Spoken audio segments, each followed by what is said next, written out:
বাড়ির পাশে বেটার বউ এবং হচ্ছে যে শাশুড়ি দুইজন ঝগড়া লাগছে।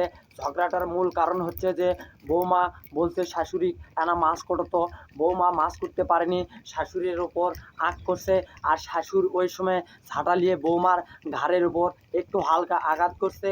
এর আঘাতের কারণে বৌমা আবার বাড়ির থেকে পিতলের যে কলসি আছে এবং হচ্ছে পাল্লে আছে, ওই পাল্লে দিয়ে শাশুড়িকে আঘাত করছে। শাশুড়ি এক পর্যায়ে গিয়ে হচ্ছে যে বৌমার হচ্ছে যে মাথার চুল টানে ধরছে। এই নিয়ে পাড়া প্রতিবেশী যেগুলো মহিলারা আছে সগলি চাষির বাড়ির ভিড় জমাছে। আর চাষির বাড়ির ভিড় জমানোর পর পাড়া প্রতিবেশী আসে করছে যে তোরা খেসাল লাগিস কে প্রত্যেক দিন। আর এলে ঝগড়া হওয়ার পর যখন একটা বউ শাশুড়ির মধ্যে ঝামেলা হয় তখন পাড়া প্রতিবেশী মহিলাগুলো তারা অনেক সময় হাসাহাসি করে, অনেক মজা পায়, বিনোদন পায়। পাড়ার এক মানুষকে বললাম যে ঘটনা কি, ঘটনা হচ্ছে কিছুই নয়, হচ্ছে যে বউ শাশুড়ি ক্যাসাল লাগছে। এই জন্য আমি আগেই করছিলাম প্রেম ভালোবাসা করে বিয়ে করা যাবে না। প্রেম ভালোবাসা বিয়ে করলে বউ ঘুমোতে উঠতে 10টার সময়, আর এক সময় দেখা যাবি বউ শাশুড়ির মধ্যে হালকা টি-20 ম্যাচ চলতেছে।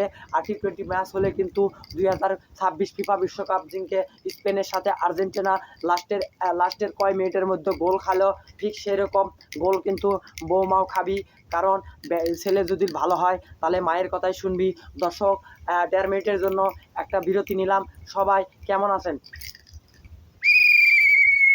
দেশের সর্বোচ্চ জায়গায় এখন কট খাইতেছে। কট খাওয়ার কারণে মানুষের মনে এখন আর ভাত খায় না। তো চলুন আসুন আমরা গাবলাত করে একটু বেশি করে ভাত খাই। দর্শক, ব্রেকের পর আবার ফিরে আসলাম।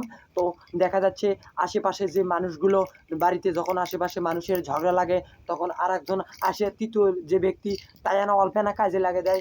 এই জন্যই অনেক জায়গায় দেখা যায় যে শাশুড়ি এবং বৌমার ভিতরে যে আন্ডারস্ট্যান্ডিং, যে মিসিংটা হয়েছে, ওই মিসিংটার কারণে হয়তো শাশুড়ি 2 পয়েন্ট পায়, হয়তো বেটার বউ 1 পয়েন্ট পায়। আর 1 পয়েন্ট পাওয়ার পর যখন বেটা জানতে পারে তখন বইয়ের হচ্ছে যে বইয়ের পিঠ আর বেটার হাত সব সময় লাগে থাকে।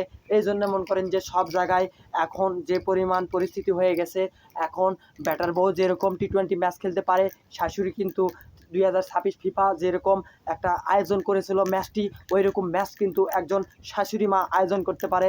এক সময় দেখা যায় হচ্ছে যে শ্বশুর হচ্ছে লাইসম্যান, যেমন আমি আপনাদেরকে বাঁশি বাজাচ্ছি ঠিক তেমনই আপনার শ্বশুর যদি থাকে ঠিক এই রকম মজা নেবে, বা পাড়ার প্রতিবেশী মানুষজন মজা নেবে। যখন দেখবে আপনার বাড়িতে একটা ঝামেলা সৃষ্টি হয়েছে তখন দেখবেন আপনার পাড়া প্রতিবেশী আপনার বাড়িতে ক্যাসাল লাগিয়ে দেওয়ার জন্যে চিল্লিত করিচ্ছে। আর ওই সময় সেই থেকে আপনারা সাবধান হয়ে যাবেন।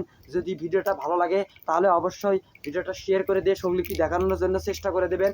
আর যদি ভিডিওটা ভালো লাগে তাহলে অবশ্যই আমার জন্য বগুড়া থেকে একটু দইয়ের ভালোবাসা নেবেন। আমি আপনাদের মাঝে আর কেউ না, আমাদের বগুড়ার কাকু। আমি আপনাদের যদি মন থেকে যদি বিনোদন পেতে চান তাহলে আমার চ্যানেলটি একটু সাবস্ক্রাইব করে দেবেন। ধন্যবাদ সবাইকে।